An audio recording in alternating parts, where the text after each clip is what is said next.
అదరం మధురం వదనం మధురం నయనం మధురం హసితం మధురం హృదయం మధురం గమనం మధురం మధురాధిపతేరఖిలం మధురం. His coral lips are sweet like a nectar and always pulsating with a childish cry, radiating the fragrance of Vedas. His face like a blooming lotus and as bright as a full moon is sweet and charming.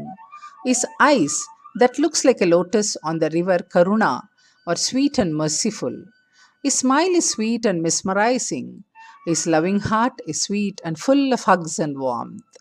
His gait or walking, who wandered as Rama to kill Rakshasas, and who walked as Krishna for Pandavas, and who walked as a child at Gokul